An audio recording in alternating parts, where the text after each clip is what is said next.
Eu quero, inicialmente, cumprimentar o professor e ministro Gilmar Mendes, o reitor da universidade, os professores, e cumprimentar a todos que tiveram a felicidade, ou que estão tendo a felicidade, de participar deste encontro acadêmico e intelectual. Os senhores sabem que o meu desejo maior, seria estar hoje com os senhores e as senhoras aí neste encontro. Eu sempre faço com muito prazer, e sempre fiz ao longo da vida, a presença nesses congressos, proferindo aulas, expondo algumas ideias. E agora, como não pude ir, o professor Gilmar Mendes, muito delicado e gentilmente, disse: você poderia mandar um vídeo. Eu sei que o vídeo, e desde logo ressalto esta ideia, é diferente de uma presença física. E eu não quero ser, digamos assim, alguém que durante 50 minutos, uma hora, ficará transmitindo ideias por meio de um vídeo. Acho que seria extremamente indelicado da minha parte, para não dizer até inconveniente. Então, o que eu quero nesta manifestação, que eu começo saudando mais uma vez os integrantes deste encontro, é revelar um pouco qual é a Constituição brasileira, qual é o ambiente constitucional que a Constituição brasileira de 5 de outubro de 1988 proporcionou ao nosso país. E, naturalmente, vez ou outra, eu farei alguma breve comparação com a Constituição do Estado português. Ambas constituições foram capazes de estabelecer uma estabilidade institucional extraordinária nos nossos países. Nós temos tranquilidade em relação à aplicação do direito estabelecido pela Constituição brasileira e pela Constituição portuguesa. Aliás, para dizer o óbvio, os senhores sabem melhor do que eu, que o direito existe precisamente para regular as relações sociais. E quando o direito é obedecido, as relações sociais se harmonizam. Daí a importância destes encontros de natureza jurídica que o professor Gilmar Mendes tem feito em várias oportunidades, e os senhores aí em Portugal. Eu mesmo, algumas vezes, tive a oportunidade de estar na Universidade de Lisboa falando sobre esses temas. Então, eu começo dizendo que a nossa Constituição, ela teve esta, digamos, sabedoria. Os senhores sabem que ela, que foi promulgada em 5 de outubro de 1988, teve como antecedente, durante um largo período, um sistema político e jurídico extremamente centralizador. Então, quando se movimentou a sociedade brasileira para uma reconstituição do país, portanto, a luta pela Assembleia Nacional Constituinte, foi para dar a todos os do povo brasileiro a oportunidade de participar da criação do novo Estado brasileiro. Nós sabemos, para nós da classe jurídica, que o Estado nasce precisamente quando nasce, sob o foco jurídico, uma nova Constituição. É diferente do fenômeno histórico, do fenômeno geográfico, do fenômeno sociológico. É claro que você examina o Estado desde o momento em que surgiu. Mas para nós da área jurídica, reitero, o Estado nasce quando nasce a Constituição. Pois muito bem, o que é que fizemos nesse período? Quais foram os dizeres da Constituição, os dizeres inaugurais da Constituição? Em primeiro lugar, revelou-se, e aqui vai a sabedoria do Constituinte de 88, aliás, foi o meu primeiro mandato como deputado federal, mandato como deputado federal constituinte, nós tivemos, reitero, a capacidade de amalgamar os princípios do Estado liberal com os princípios do Estado social.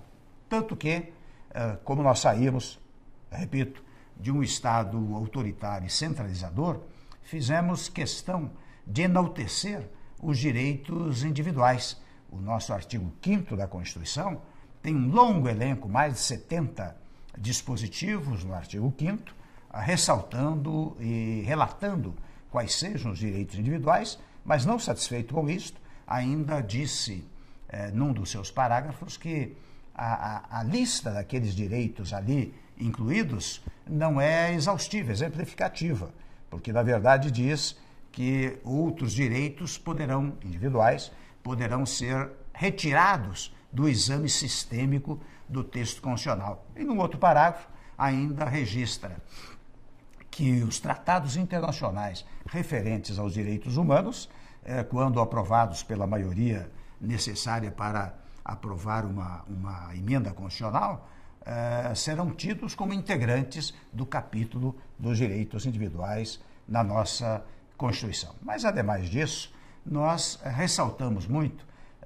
direitos como, por exemplo, o direito à reunião, o direito ao livre pensamento, o direito à informação, a liberdade de imprensa, enfim, desfrutamos, logo no início da vigência da Constituição de 88, destes direitos de natureza, vamos chamar assim, liberal, assim como prestigiamos a iniciativa privada, como prestigiamos o direito à sociedade. É verdade que o direito à propriedade condicionado, como deve ser, ao bem-estar social, mas, na verdade, estes direitos todos vieram para o texto constitucional. Aliás, neste particular, eu faço até um parênteses para revelar que a nossa Constituição foi muito detalhista, pormenorizada. Não é exatamente uma Constituição, digamos, principiológica, mas é uma Constituição que trouxe para o seu texto, portanto, trouxe para a estrutura do Estado matérias que rigorosamente poderiam ficar no nível ou no patamar da legislação complementar ou da legislação ordinária. Não é sem razão que hoje, quando se quer modificar algum panorama normativo no nosso país, é preciso propor uma emenda à Constituição. Tanto que devemos nos preocupar com o número, creio que há mais de 1000 emendas à Constituição que já tramitaram ou tramitam pelo Congresso Nacional, sendo certo que mais de 70 emendas já foram produzidas ao longo deste período. Mas eu fecho este parênteses para dizer mais uma vez que, sendo a Constituição detalhista e pormenorizada, é claro que retira um pouco da capacidade discricionária do legislador ordinário para produzir a lei e até, convenhamos, retira um pouco a capacidade do judiciário de ser mais criativo em face dos princípios constitucionais, porque quase tudo está expressado literalmente no texto constitucional. Mas, sem embargo disso, devo dizer, especialmente no tocante ao Poder Judiciário brasileiro, que o Judiciário, em muitas e muitas ocasiões, examina os princípios constitucionais para dar uma correta interpretação a determinados temas do cotidiano. Então, com isto, eu quero significar que a adoção destes princípios do Estado liberal fizeram muito bem ao nosso país, porque descartaram qualquer hipótese de centralização do poder e qualquer hipótese de autoritarismo. Nós desfrutamos destes, digamos, direitos durante muito tempo, mas é evidente, tenho dito com frequência, que muitas e muitas vezes o cidadão, não é? Aquele menos provido economicamente, com dificuldades econômicas e até com dificuldades de participação na vida social e política do Brasil, num dado momento, ele se perguntou, muito bem, eu tenho direito à manifestação, à livre manifestação, tenho direito de me associar, de me reunir, mas eu quero pão sobre a mesa. Eu preciso de uma política que traga pão para a minha mesa e da minha família. E a verdade é que logo depois, também baseado nos princípios da própria Constituição, estabeleceu-se uma fórmula de adotar estes princípios sociais. O direito à alimentação, o direito à moradia, foram temas programáticos do texto constitucional, mas que resultaram em medidas concretas para, na verdade, devo registrar um fato conhecido, para levar mais de 35, 36 milhões de pessoas da extrema pobreza para o primeiro patamar da classe média. E eu devo dizer que, vejam, eu estou falando que houve momentos em que nós desfrutamos dos direitos do liberalismo e num outro momento, desfrutamos, já que previsto se acha no texto constitucional, os direitos decorrentes de um Estado social, do socialismo. E isso é que permite esta convivência muito adequada que se deu no Brasil a partir de 1988. Mas eu quero me referir, antes de chegar, portanto quero dizer o seguinte, estou chamando esta primeira fase de democracia liberal, a segunda fase de democracia social. E logo após vou falar de uma democracia que nós, neste momento no Brasil, estamos vivendo, que é a chamada, vou antecipando desde já, a democracia da eficiência. Mas, antes disso, eu quero ressaltar que, tal como aconteceu no Estado português, também no Brasil nós estabelecemos a previsão de uma revisão constitucional, que se daria 5 anos após a promulgação do texto constitucional. E ela, efetivamente, se verificou na data de 1993. Mas não foi uma revisão global, completa. Na verdade, não resultou dessa revisão constitucional, ou não resultaram, mais de 6 emendas à Constituição Federal. Mas, entretanto, é interessante que, sem estabelecer exatamente uma revisão, nós fizemos modificações fundamentais para o país num dado momento no Brasil. A revisão se deu em 93, mas nos idos de 95, 1995, 1996, nós fizemos reformas constitucionais que podem ser tidas até como reformas revisionais. E eu verifico que em Portugal, se não me engano, houve cerca de 5 revisões constitucionais. Pois muito bem, nessa chamada reforma constitucional, que estou me referindo dos anos 95 e 96, nós fizemos modificações substanciais no texto constitucional. A primeira delas foi modificar o conceito de empresa de capital nacional, porque, tal como previsto no texto constitucional, e esta era, digamos assim, uma visão ideológica do tema, só era empresa de capital nacional aquela composta por capitais brasileiros. Quando nós modificamos este conceito, continuou a ser empresa de capital nacional, mesmo aquelas às quais se incorporassem o capital estrangeiro. E, ademais disso, nós quebramos os monopólios estatais.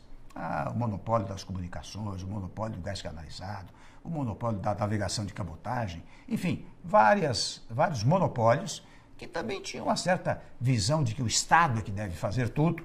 Portanto, nós avançamos para dizer a iniciativa privada pode colaborar muitíssimo. Nós somos capazes de fazer estas reformas, uma verdadeira revisão constitucional, quebrando monopólios. Dou um exemplo claro. Antes desta data de 95, quando você precisava de um aparelho telefônico, você tinha que se inscrever, esperar 2 ou 3 anos, pagando uma cifra razoável, para depois obter o aparelho telefone fixo. Ora, hoje, depois da quebra do monopólio, os senhores sabem que no Brasil nós precisamos muitas vezes fugir da oferta dos telefones celulares e mesmo dos telefones fixos. Portanto, houve um avanço extraordinário com a quebra dos monopólios estatais. Como de resto, o fato de nós estarmos a prestigiar a iniciativa privada também melhora muito o ambiente nacional. Vou apenas dar o exemplo das concessões das rodovias federais, estaduais, que melhoraram muito a capacidade, a mobilidade nas estradas federais, estaduais e até mesmo municipais. Os senhores sabem que o tema da mobilidade urbana é um tema que também aflige o país. Esta mobilidade que estou mencionando é uma mobilidade interurbana, mas que melhorou sensivelmente o tráfego dos veículos nessas rodovias, fruto precisamente das concessões que foram feitas dentro desse novo clima que eu estou mencionando especialmente a partir de 1995. Então, neste período, volto a dizer, nós tivemos reformas estruturais que poderiam ser caracterizadas, quem sabe, como uma revisão constitucional. Só não o foram, porque o seu quórum era um quórum especial que demandava, como demanda até hoje, uma dificuldade maior para a modificação constitucional. Mas, fechando mais uma vez este parênteses, eu quero voltar ao que nós chamamos de democracia da eficiência. Porque aconteceu o seguinte, vejam que coisa interessante, depois que nós aplicamos as regras do Estado liberal, aplicamos as regras do Estado social, quando levamos milhões de pessoas para primeiro patamar da classe média, as exigências por uma eficiência do poder público aumentaram sensivelmente. Aliás, não apenas do poder público, mas de igual maneira em relação aos serviços privados. Pessoas que antes não podiam viajar por avião, não podiam ter um carro, passaram a exercitar esses direitos, né?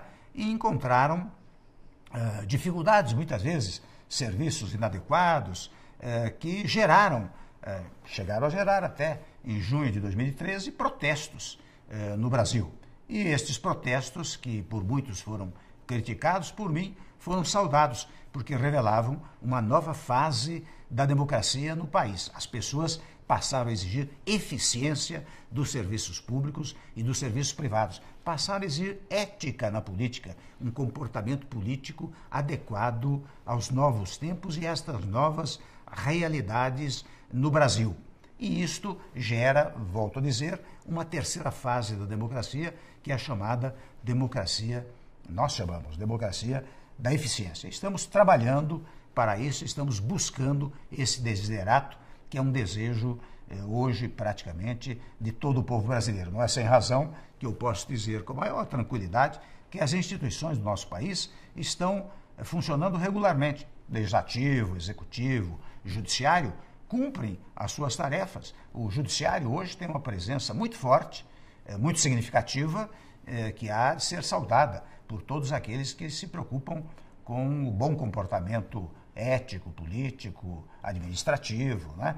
O legislativo, de igual maneira, tem exercido as suas funções com muita tranquilidade. Então, o que nós temos hoje, neste particular, é a aplicação da regressão jurídica. Vejam que quando falei da democracia liberal, da democracia social, da democracia da eficiência, o que estamos fazendo é aplicar o direito. Quando você aplica o direito, volto a dizer, você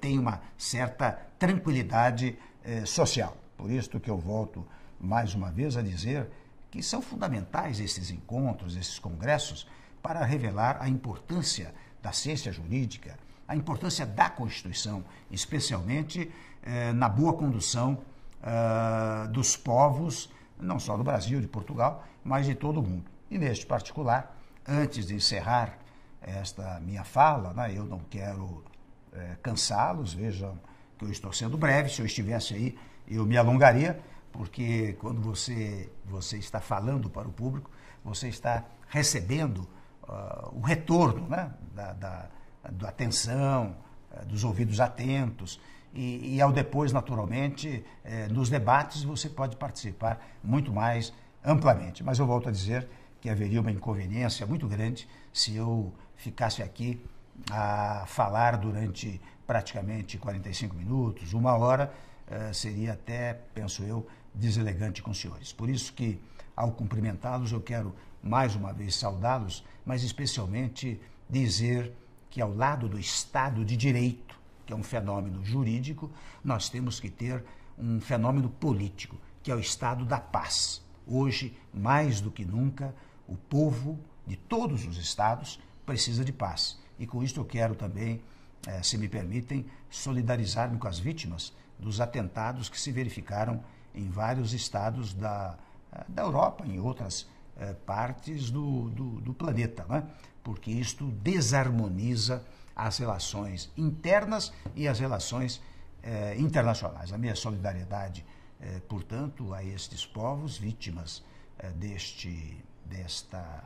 destas agressões incompatíveis com a ordem jurídica, incompatíveis com a boa política. Portanto, ao lado do Estado de Direito, que certo e seguramente os senhores estão estudando, tratando, debatendo, detalhando, é preciso que tenhamos, sob o foco político, um estado de paz em todos os países. Muito obrigado aos senhores e desejo um ótimo congresso e tenho absoluta convicção de que dele resultarão ideias úteis para Portugal, úteis para o país e úteis para a comunidade jurídica internacional. Muito obrigado.